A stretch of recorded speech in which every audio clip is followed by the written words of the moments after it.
Fourth grade का जो documents verification है वो कल से आपका स्टार्ट है, यानी कि 11 मार्च से।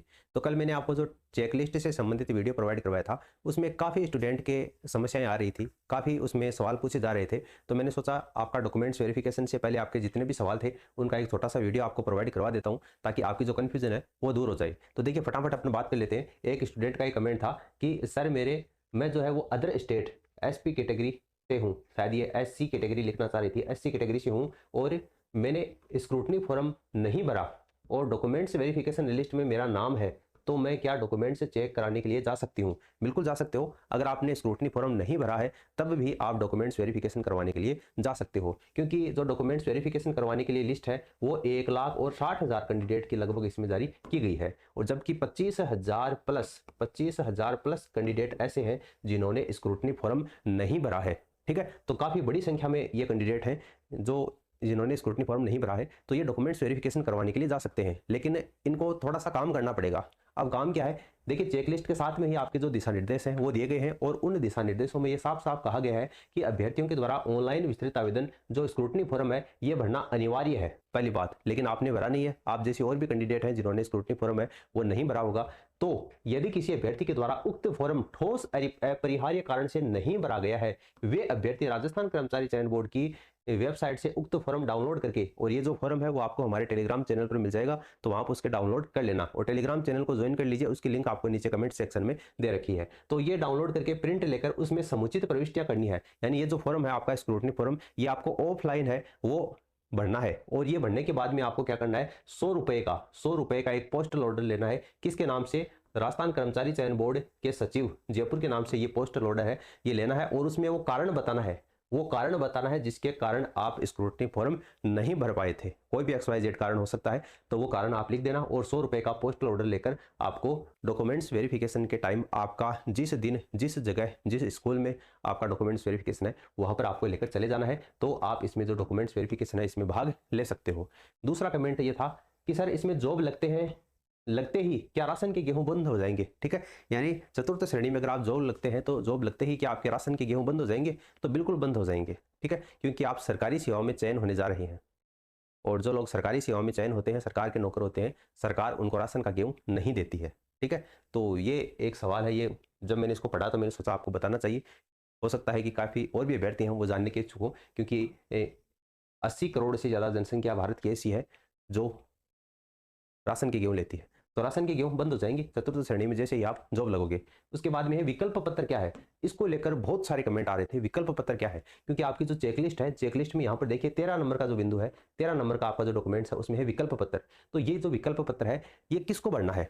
जिन भी अभ्यर्थी का चयन टीएसपी प्लस नॉन टीएसपी दोनों कैटेगरी में चयन हुआ है, जिस भी अभ्यर्थी का टीएसपी और नॉन टीएसपी दोनों कैटेगरी में चयन हुआ है, उन अभ्यर्थियों को यह विकल्प पत्र भरना है, सभी अभ्यर्थियों को नहीं भरना है। ठीक है, फिर से सुन लेना, जिन अभ्यर्थियों का टीएसपी और नॉन टीएसपी दोनों कैटेगरी में चयन हुआ है उन अभ्यर्थियों को यह विकल्प पत्र भरना है, सभी को नहीं भरना है। ठीक है, तो उम्मीद करता हूं आपको समझ में आ गया होगा। अगला कमेंट यह था कि सर मैंने स्क्रूटनी फॉर्म में फर्स्ट ईयर, सेकेंड ईयर और थर्ड ईयर की मार्कशीट लगाई थी, क्योंकि BA की जो डिग्री है वो अभी आई नहीं है, तो कोई दिक्कत तो नहीं होगी? कोई दिक्कत नहीं है। अगर BA की डिग्री नहीं आई है तो फर्स्ट ईयर, सेकंड ईयर और फाइनल की मार्कशीट आपने स्क्रूटनी फॉर्म में लगाई है, और डॉक्यूमेंट्स वेरिफिकेशन करवाते समय आप 3 साल की जो मार्कशीट है वो अपने साथ में ले जाना, ओरिजिनल। ठीक है, कोई दिक्कत आपको नहीं होगी, क्योंकि ग्रेजुएशन की 3 साल की मार्कशीट होगी, तो डिग्री उनको भी पता है कि 2 साल से पहले डिग्री आती नहीं है, तो आपको कोई दिक्कत नहीं होगी। ठीक है, तो 3 साल की मार्कशीट आप साथ ले जाना। अगला, चेकलिस्ट में मूल निवास और कास्ट सर्टिफिकेट में जारी डेट नए वाली डालें या ओल्ड वाली?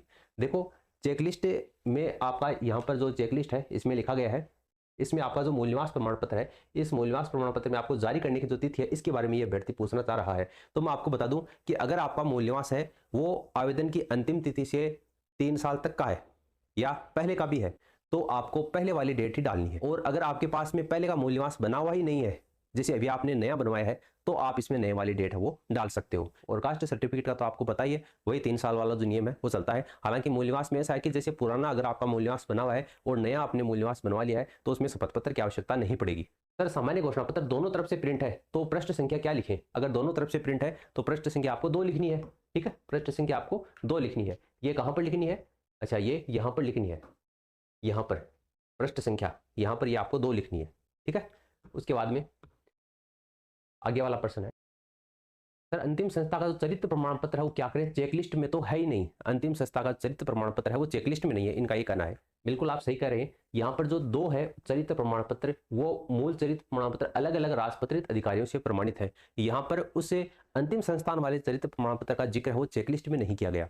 लेकिन आपको ध्यान हो तो आपने स्क्रूटनी फॉर्म भरा था, उस समय आपका दो अलग अलग राजपत्रित अधिकारियों के द्वारा प्रमाणित वाले में स्टार लगा हुआ था, और जो एक अंतिम संस्थान के द्वारा जारी था उसमें भी आपका स्टार लगा हुआ था। दोनों में स्टार लगा हुआ था, इसका मतलब वो आपको अपलोड करना कंपलसरी था। तो स्क्रूटनी फोरम में आपने जितने भी डॉक्यूमेंट्स लगाए हैं वो सारे डॉक्यूमेंट्स आपको डॉक्यूमेंट्स वेरिफिकेशन करवाते समय साथ में लेकर जाने पड़ेंगे। तो अगर आपने स्क्रूटनी फोरम में लगाया है तो कन्फर्म आपने लगाया भी है, क्योंकि इसके बिना फॉर्म वो सबमिट नहीं हुआ होगा। इसलिए आपको ये जो दो आप चरित्र प्रमाण पत्र लेकर जाओगे ये तो ओरिजिनल जमा होंगे, और वो जो आपका अंतिम संस्थान के द्वारा जारी चरित्र प्रमाण पत्र है उसकी फोटोकॉपी जमा होगी, उसकी फोटोकॉपी करवा लेना और उसको सेल्फ अटेस्टेड कर देना, और इन्हीं के नीचे आपका वो अंतिम संस्थान वाला चरित्र प्रमाण पत्र है वो लगा देना। ठीक है। उसके बाद में अगला है, सर जाति और मूल का शपथ पत्र अलग अलग बनवाना है क्या। देखो जाति और मूल का शपथ पत्र तो बनवाना ही नहीं है, मैं तो ये कहूंगा। क्यों नहीं बनवाना है, अगर आपका जाति और जो मूल है वो 12 महीने से कम पुराना है तो आपको बनवाना ही नहीं है, जरूरत ही नहीं है। अगर मूल निवास है वो आपका जैसे 12 महीने से ज्यादा पुराना है और अभी आपने अगर नया बनवा लिया है तो दोनों साथ ले जाना, शपथ पत्र आपको बनवाने की आवश्यकता नहीं है। इतना ही है कि अगर पहले का आपका मूल निवास बना हुआ ही नहीं है पहले कभी का, और अभी आपने 2026 में बनवाया है, तब आपको शपथ पत्र बनवाना है। ठीक है। बाकी जाति प्रमाण पत्र है तो इसमें आपका जैसे 12 महीने से ज्यादा पुराना है तब आपको शपथ पत्र बनवाना है, और नया बनवा लिया है तो नया भी आपको साथ में लेकर जाना है। लेकिन अगर आप ये कहना चाहते हैं कि हमसे स्क्रूटनी फॉर्म में जितनी भी गलतियां हो गई हैं उनके लिए शपथ पत्र बनवाना है, तो बिल्कुल आप उसी शपथ पत्र में ये वाली जो आपकी गलती है उसको भी मेंशन कर सकते हैं। एक ही शपथ पत्र बहुत है, स्क्रूटनी फॉर्म में जो भी गलतियां हो गई हैं उन गलतियों को प्रूव करने के लिए एक शपथ पत्र बहुत है। अलग अलग शपथ पत्र आपको बनवाने की आवश्यकता नहीं है। जो आप शपथ पत्र आप एफिडेविट बनवाओगे उसमें इस तरीके से क्रम लिख देना, और जो जो आपकी गलतियां हो गई हैं वो यहाँ पर मेंशन कर देना। इसके अलावा आय प्रमाण पत्र भी लेके जाना है क्या। देखो आय प्रमाण पत्र का ऐसा है कि आपने जो एप्लीकेशन फॉर्म भरा था 4th ग्रेड का, उसमें एक आपका कॉलम आया था। आप जैसे आपसे पूछा गया था भूतपूर्व सैनिक है या नहीं है, तो आपने नो भरा था। आप एनसीसी कैंडिडेट है वो है या नहीं है, तो आपने नो भरा था। आप स्पोर्ट्स कोटे से संबंधित रखते हैं तो यस या नो, तो आपने नो भरा था। उसके नीचे आया था आपके परिवार की जो आय है वो 2.5 लाख रुपए से कम है या नहीं है। तो अगर आपने वहां पर यस किया था तब आपको आय प्रमाण पत्र बनवाना है, अगर वहां पर आपने नो किया था तब आपको आय प्रमाण पत्र नहीं बनवाना है।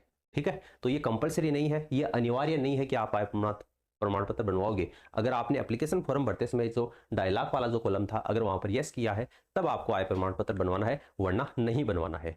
और एक कैंडिडेट का ये पूछना था, सर इसके 2 सेट तैयार करने हैं का। बिल्कुल इसके 2 सेट तैयार करने हैं।